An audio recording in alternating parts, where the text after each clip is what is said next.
कला भक्त के सभी दर्शकों को मेरी राम राम। जया एकादशी का व्रत माघ शुक्ल पक्ष एकादशी को किया जाता है।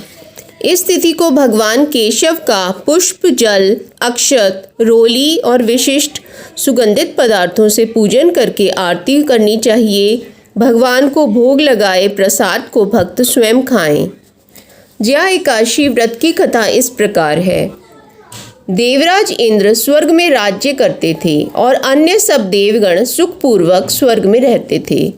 एक समय इंद्र अपनी इच्छानुसार नंदनवन में अप्सराओं के साथ विहार कर रहे थे और गंधर्व गान कर रहे थे। उन गंधर्वों में प्रसिद्ध पुष्पदंत तथा उनकी कन्या पुष्पवती और चित्रसेन तथा उसकी स्त्री मालिनी भी उपस्थित थे। साथ ही मालिनी का पुत्र पुष्पवान और उसका पुत्र माल्यवान भी उपस्थित थे।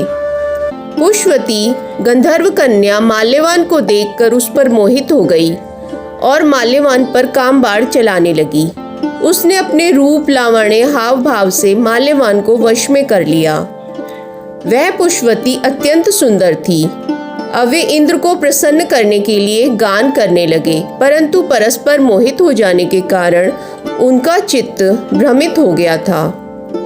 उनके ठीक प्रकार न गाने तथा स्वर ताल ठीक नहीं होने से इंद्र इनके प्रेम को समझ गया और उन्होंने इसमें अपना अपमान समझकर उनको शाप दे दिया।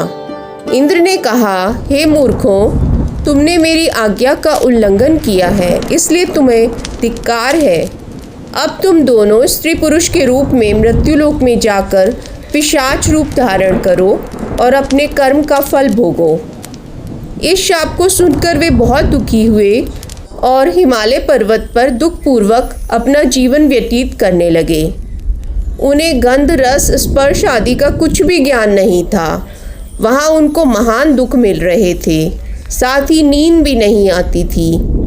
उस जगह अत्यंत शीत था, इससे उनके रोंगटे खड़े रहते और मारे शीत के उनके दांत बजते रहते। एक दिन पिशाच ने अपनी स्त्री से कहा, पिछले जन्म में हमने ऐसे कौन से पाप किए थे जिससे हमको यह दुखदाई पिशाच योनि प्राप्त हुई। इस योनि को सहने से तो नरक के दुख को सहना ही उत्तम है। अब हमें किसी प्रकार का पाप नहीं करना चाहिए। इस प्रकार विचार करते हुए वे अपना दिन व्यतीत कर रहे थे। तभी माघ मास में शुक्ल पक्ष की जया नामक एकादशी आई। उस दिन उन्होंने अनायास ही कुछ भी भोजन नहीं किया और न ही कोई पाप कर्म किया, केवल फल फूल खाकर दिन व्यतीत किया। सायंकाल के समय महान दुख से पीपल के वृक्ष के नीचे बैठ गए। उस समय सूर्य भगवान अस्त हो रहे थे। रात को बहुत ठंड थी, इस कारण वे दोनों शीत के मारे अत्यंत दुखी हुए मृतक के समान पड़े रहे और रात को नींद भी नहीं आई। जया एकादशी के उपवास और रात्रि के जागरण से दूसरे दिन प्रभात होते ही उनकी पिशाच योनि छूट गई। अत्यंत सुंदर गंधर्व और अप्सरा की देह धारण करके सुंदर वस्त्र आभूषणों से अलंकृत होकर उन्होंने स्वर्गलोक को प्रस्थान किया।